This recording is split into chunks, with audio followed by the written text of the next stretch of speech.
जो मुस्कुरा रहा है उसे दर्द ने पाला होगा। जो चल रहा है उसके पाँव में छाला होगा। बिना संघर्ष के इंसान चमक नहीं सकता। जो जलेगा उसी दिए में उजाला होगा। क्यों बचे संघर्ष से? संघर्ष ही तो जीवन की आत्मा है।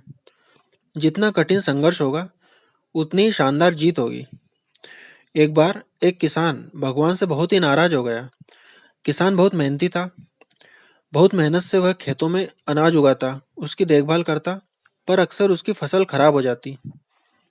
कभी सूखा पड़ जाता, कभी बाढ़ आ जाती, कभी तेज धूप, कभी आंधी, कोई ना कोई कारण बन ही जाता कि उसकी फसल खराब हो जाती।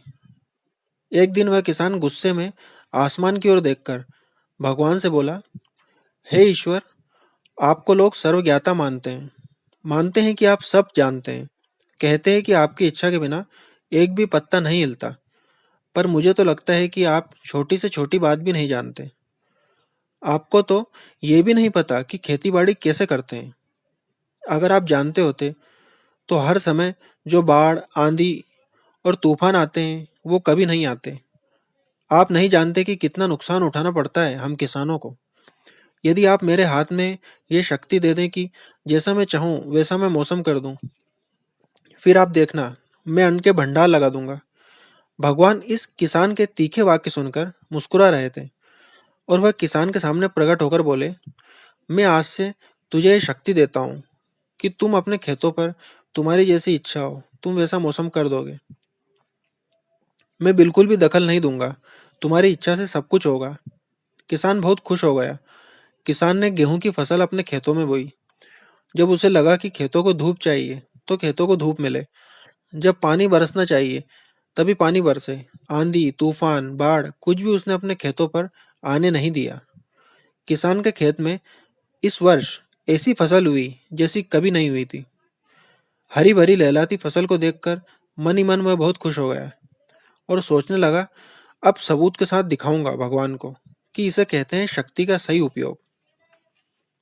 मेरी सफलता देखकर उन्हें अपने नियम जरूर बदलने पड़ेंगे। कुछ दिन गुजरे, फसल कटने को तैयार हो गई। किसान बहुत उत्सुकता के साथ फसल को काटने लगा, पर जैसे ही उसने नजर गेहूं की बालियों पर गई तो उसने अपना सिर पीट लिया और वह रोने चिल्लाने लगा।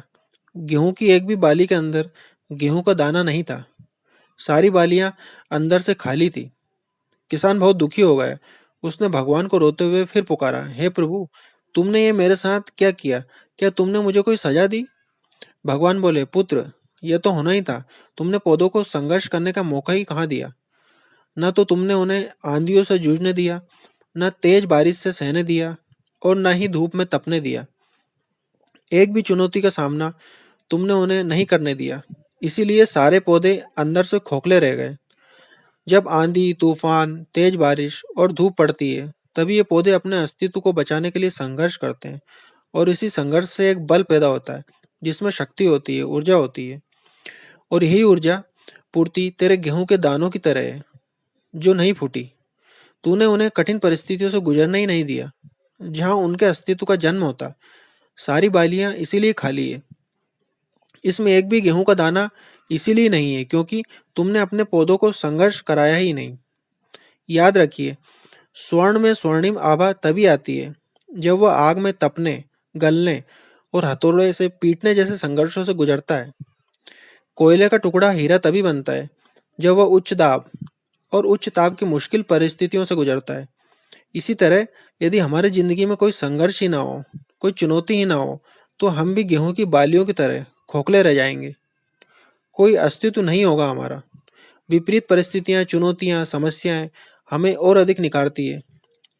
यदि जीवन में कठिन परिस्थितियां और चुनौतियां आए तो घबराना मत, बल्कि सामना करना। विश्वास करना कि आप और अधिक निखर जाओगे और अधिक मजबूत बन जाओगे।